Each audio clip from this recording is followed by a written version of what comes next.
Ukoliko pratite YouTube kanal, odnosno svaku epizodu, onda ste imali priliku da upratite i kreiranje permamodela od onih opalih jabuka, jer u avgustu imamo puno voća po voćnjacima koje pada i koji je idealan materijal za kompostiranje, odnosno meni za kreiranje permamodela. Upravo sada ovaj jedan od tih permamodela koji je kreiran od jabuka, pošto postoje permamodeli koje sam kreirala od krušaka, oni još uvek nisu sasvim spremni. Dakle, ovaj permamodel koji je kreiran od jabuka će se sada aktivirati, odnosno sada ću u tom permamodelu da radim presadnju. Evo, ja hoću da vam pokažem da ovde jabuke nisu još uvek sasvim razgrađene, odnosno ova razgradnja ovih jabuka se očekuje tek tamo u februaru mesecu, ali imam fantastičnu biomasu unutra i ovo će biti sada idealna postavka za presadnju nekih kupusarica. Ono što je najvažnije u jednoj biobašti jeste povezivanje resursa i upravo je ova gredica jedna od gredica koje sam snimala vezano za resurse, odnosno ovde sam pokazivala 8. turnus niske boranije koji je tu da bi nahranio tlo pre svega, a i potencijalno mene. Imala sam manju berbu sa ovog turnusa, ali takođe i već 6 ranih mrazeva koji su pokosili ove biljke i te biljke su sada fantastičan resurs. Mi ćemo u ovoj epizodi da povežemo upravo niske boranije kao resurs, odnosno iseckano stablo i list niske boranije će ući u sastav gnezda koje ću napraviti na permamodelu s jabukama kako bih ubacila kupusarice.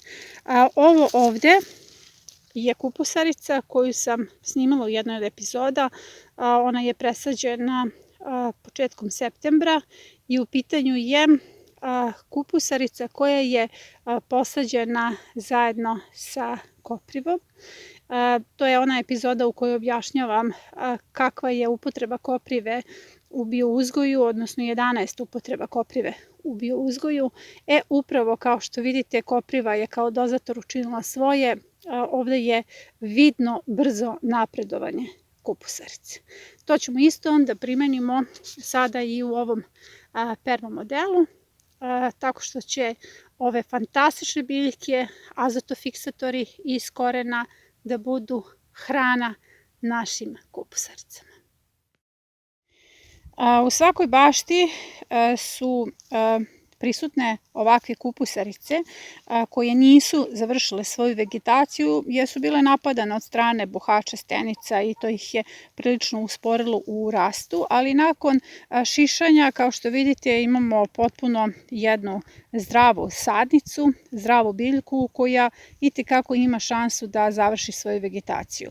Kupusarice su otporne na niske temperature i to je ta njihova prednost. Sada mogu fantastično da rastu i da se glaviče kada svi predatori spavaju. Zbog toga što imamo puno u bašti ovakvih kupusarica sa izdignutim stablom, ovaj model, permamodel sa jabukama je upravo idealan zbog toga što će čitavo ovo stablo da uđe dubinom u ovaj predeo gde se nalaze još uvek nerazgrađene jabuke, a koren će doći u dodir sa zemljom. Ova kupusarica će se posaditi upravo do prvih listova.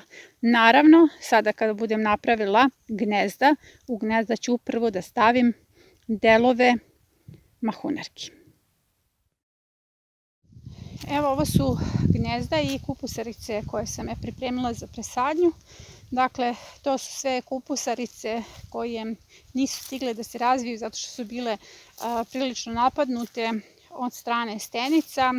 Kao što vidite, biljka se kad-tad izbori i nastavi svoju vegetaciju. Samo je stvar u nama da verujemo u moć polifenola i da verujemo u snagu jedne biljke. Sada ću vam pokazati kako treba formirati gnezda i kako sadimo kupusarice u permamodele sa jabukama. Ovo je jedno gnezdo koje sam ja pripremila, dakle ašovom se napravi dublja rupa, ovdje sa strane kao što vidite već se vide i jabuke, one su deo zida i one će se lagano razgrađivati. Evo jedna već je počela ovdje ozbiljnija razgradnja, one ostaju u zidu i od mahunarki pravite upravo ovakva gnezda. U pitanju je cijela mahunarka zajedno s korenom, taj koren je nama neophodan. Evo, pogledajte, ja sam taj koren ovdje ubacila, jer koren u sebi ima azotofiksatorne bakterije i one su nama trenutno pravo blago. Napravljen je pravi zid od mahunarki i tokom razgradnje lagano će se oslobađati azot, odnosno ona će postati dozator azota. I ovo je sad moja kupusarica koja će se dalje razvijati, dakle ona će nastaviti vegetaciju.